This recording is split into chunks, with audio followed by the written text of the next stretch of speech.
지소미아의 복원으로 자위대의 군합발이 한반도를 짓밟을 수 있다. 야권이 주장하는데 어떤 근거가 있습니까? 근거가 없다고 생각합니다. 과거의 어떤 패배주의에 근거를 둔 과도한 걱정, 이런 거는 좀 무리한 일이다. 한일 정상회담에서 윤석열 대통령이 조공 외교를 했습니까? 아니면 굴욕 외교를 했습니까? 조공이라는 거는 약한 사람이 강한 사람한테 뭐를 갖다 바치는 거 아닙니까? 대한민국이 지금 그래야 할 이유는 별로 없는 거죠.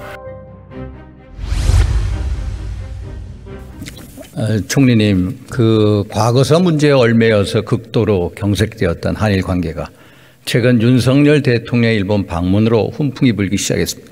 그런데 아직도 야권에서는 비판의 수위가 높습니다. 총리님, 대통령이 나라를 팔아먹었습니까? 저는 절대로 그렇지 않다. 오히려 대승적인 그런 결정을 통해서 한일 관계를 정상화했다, 이렇게 생각합니다.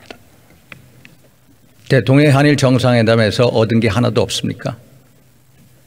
뭐 단기적으로도 벌써 여러 개가 있죠. 예를 들면 북한이 저렇게 미사일을 쏘는 과정에서 우리에게 군사 협력에 이런 그 정보를 교류할 수 있는 지소미아를 복원시켰고요. 또 당장 반도체에 대해서 규제를 하고 있던 세 가지를 철폐를 했고요. 그리고 무엇보다도 앞으로 한일 간의 관계가 서로 그냥 냉랭한 이런 관계가 아니라 셔틀 외교를 해나가자, 이렇게 합의를 하셨고요. 또 화이트리스트 같은 것도 지금 각 나라의 절차에 따라서 이 절차를 밟아나가자, 이렇게 얘기를 했습니다. 그리고 지금 그동안에 거의 대한민국의 정부와 일본 정부 간의 대화가 끊겨 있었습니다만, 이런 것들이 지금 각 부처별로 그 현안에 대해서 또 논의들을 하는 그런 좋은 분위기가 만들어져 가고 있고, 무엇보다도 우리 일본에 있는 우리 50만 동포들의 전체적인 생활이 굉장히 좀 편해졌다 하는 얘기를 듣고 있고, 그동안에는 정말 좌불안석이었다 하는 그런 그 내용이 들리고 있습니다. 그리고 또 일본으로부터 이제 젊은이들 간의 교류가 이제 곧 시작될 거고, 일부 수학여행을 오는 그런 그 젊은 이들도 있는 것 같습니다. 또 관광도 다소 좀 회복이 되고 있는 상황이고요. 그래서 전체적으로 당초에 예상했던 그 한일 간의 그런 관계의 정상화, 이 문제는 나름대로 나가고 있고, 앞으로 이런 문제들이 이제 계속 많은 한일 간의 이슈가, 과제가 그동안에 쌓여 있기 때문에 또 이런 문제들을 논의해 가면서 한일 양국이 만족할 수 있는 수준에서 협의하고 또 해결책을 찾아갈 거다, 이렇게 생각합니다. 지소미아 복원이 우리에게 필수적인 사항입니까? 아니면은 선택적 사항입니까? 필수적이라고 말씀드려야 될 것 같습니다. 이유는 뭔가요? 특히 이제 우리의 가장 큰 위협은 북한의 미사일입니다만, 그 미사일에 대해서 여러 가지 정보를 서로 교류하는 이런 것들이 제도화가 이제 좀 정상화가 됐다, 이렇게 말씀을 드리겠습니다. 그리고 혹시 허용해 주신다면 제가 아까 우리 1965년 한일 그 협정이 우리가 전승국으로서 인정 못 받은 게 파리 협약이다 그랬습니다만, 샌프란시스코 협약 말씀을 드리겠습니다. 1951년입니다. 그 지소미아의 복원으로 자위대의 군합발이 한반도를 짓밟을 수 있다. 야권이 주장하는데 어떤 근거가 있습니까? 저는 뭐 그거는 전혀 근거가 없다고 생각합니다. 왜냐하면 제가 무슨 일본을 뭐 선량하기만 하다 이렇게 봐서가 아니고요. 일본이 옛날에 군국주의 시대의 일본이 아니지 않습니까? 이제는 자유민주주의를 하는 나라고, 또 법치주의를 준수하고 있는 나라고, 또 인권을 존중하는 나라고, 시장 경제를 하는 나라이기 때문에 일본이 옛날처럼 한국이 일본에 비해서 뭐 경제력이 형편없이 떨어지는 나라도 아니고, 또 군사력이 그렇게 뭐 크게 떨어지는 나라도 아니고 하기 때문에 저는 한일 간에는 그러한 그 과거의 어떤 패배주의에 근거를 둔 그런 과도한 걱정, 이런 거는 좀 무리한 일이다 이렇게 생각을 하고, 이제는 정말 한일 간에 협력을 해서 동북아의 이런 안정을 구하고 또 세계 안보에도 또 경제 발전에도 번영에도 기여하는 그런 관계로 발전해야 된다 이렇게 생각합니다. 우리 주권을 무시하면서 자위대가 한반도에 진출할 수 없습니다. 2015년 미국과 일본의 방위협력 지침에 보면은 자위대 활동에 대해서 제3국의 주권을 완전히 존중하고, 영어로 full respect하고, 그리고 미국과 일본의 헌법 그리고 국제법을 따라야 된다라고 명시되어 있습니다. 이번 우리 대통령 방일에서 부족한 부분이 뭡니까? 저는 하여튼 한일 간의 이런 정말 더 이상 가기가 어려운 이런 악화된 관계를 그래도 하나의 정상화를 시키는 그런 토대를 확실히 만들었다 하는 것은 저는 뭐 굉장히 큰 일이라고 봐서 앞으로 이제 가면서 계속 한일 간에 좀 더 나은 관계를 가져가면서 그러한 문제들을 이제 해결을 해나가야 된다 이렇게 생각합니다. 기시다 후미오 총리가 구체적인 사과가 없었고, 일본 전범 기업의 사과 내지 강제징용 피해자 재단의 참여가 없지 않습니까? 저는 뭐 그 부분에 대해서는 아직도 길이 좀 열려 있다 이렇게 보고요.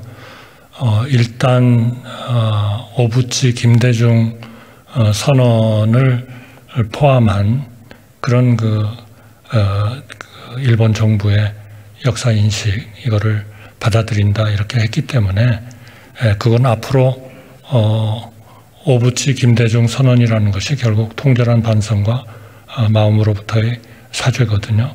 그러한 것들을 잘 이행을 해나가는 것이 중요하다. 저는 그렇게 생각합니다. 그리고 일본 기업의 그런 그 한일 관계의 발전을 위한 기여도 앞으로 계속 더 좀 이렇게 좋은 관계들이 만들어지면서 활발한 그런 활동이 이루어지면 너무 지금 단계에서 그 모든 것을 이렇게 비관적으로 볼 일만은 아니다 이렇게 생각합니다.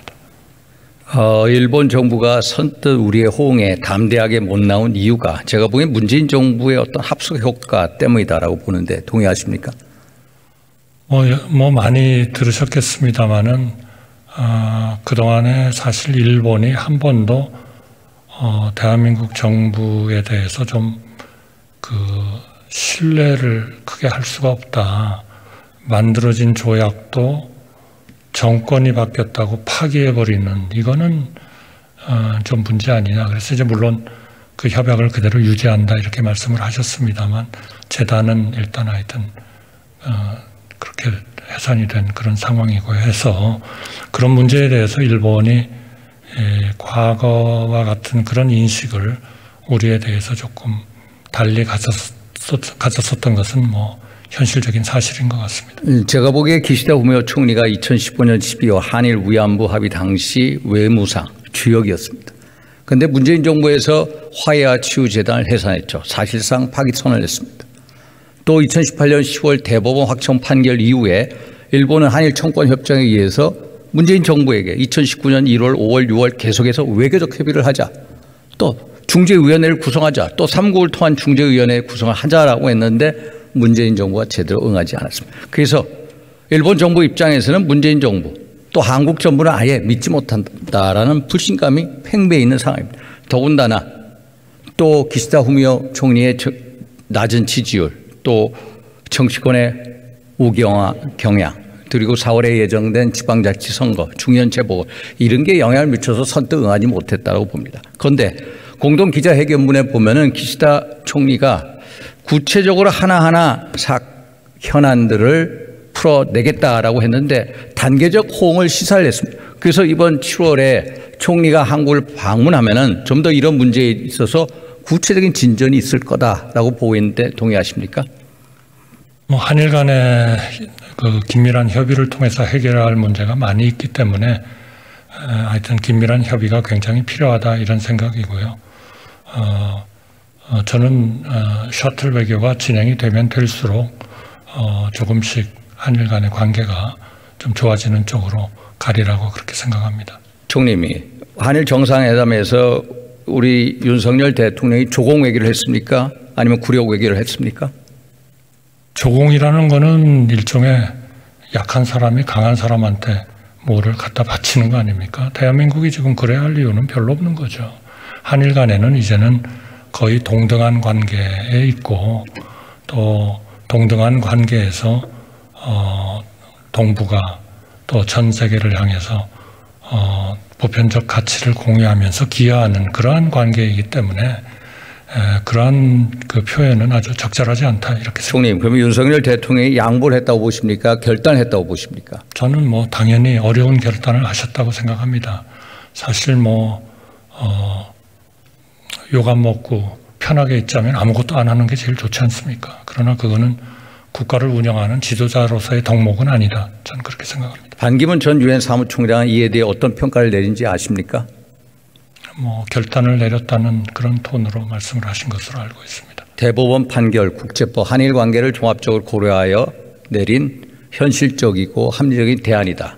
대통령의 결단을 높이 평가한다. 이렇게 말씀하셨습니다.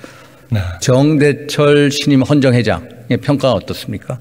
네, 뭐 비슷한 평가를 하신 것으로. 윤석열 대통령이 가장 잘한 게 한일 관계 개선이다. 노력을 높이 평가한다. 김진표 국회의장님 어떻게 평가하셨습니까? 네, 같은 의미로 결단 내리셨다고 했습니다. 제가 알고 있는 오코노기 마사오 일본 게이오대 명예 교수가 있습니다. 그 사람은 어떻게 평가하신지 아십니까?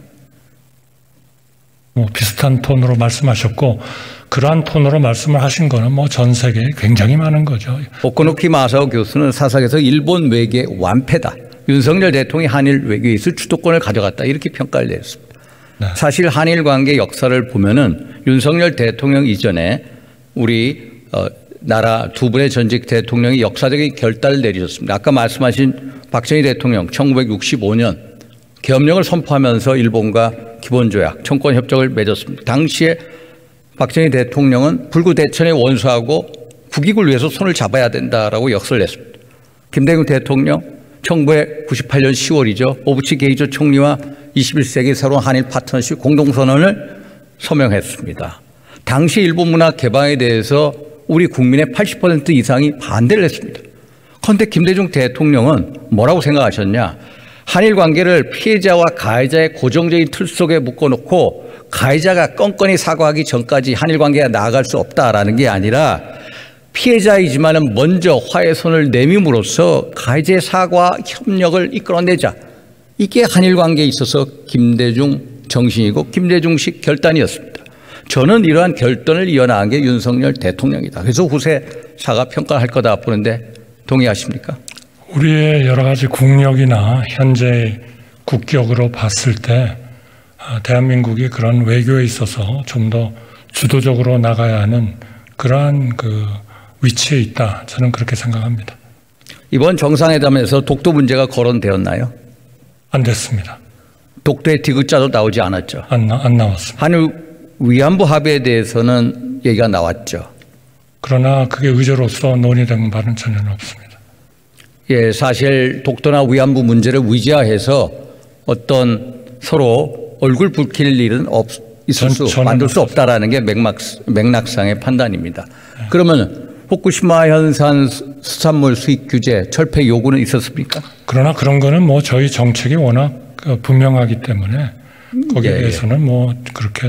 그래서 일본 언론에서 자꾸 여러 가지 이제 얘기가 나오는데 대통령의 답변은 뭡니까? 일희일비하지 말자 이런 말씀 아니신지 모르겠습니다. 그리고 우리의 정책을 분명하게 하셨습니까? 루카가 후쿠시로 이란 의원 연맹 회장의 멍게 수입 요구 알고 계십니까? 어느 신문에 뭐 잠깐 난 것으로 알고 있습니다. 뭐 일일이 다 뭐 대통령과 누가 무슨 이야기를 한 것을 다 뭐 얘기하기는 좀 적절치 않습니다만 그러나 뭐 그것도 너무나 분명하게 우리가 후쿠시마 그 지역에서 나오는 수산물 수입에 대해서는 전혀 그를 수입을 지금 틀 생각이 없다라는 걸 분명하게 했기 때문에 그 조만간 후쿠시마 원전 오염수 해상 방류 있지 않습니까? 그게 아마 6월인가 7월에 시작이 되는데 우리 정부의 입장은 뭡니까? 우리의 입장은 하여튼 국민의 안전 그리고 그 안전이 가장 최우선적으로 보장되어야 한다 하는 것이기 때문에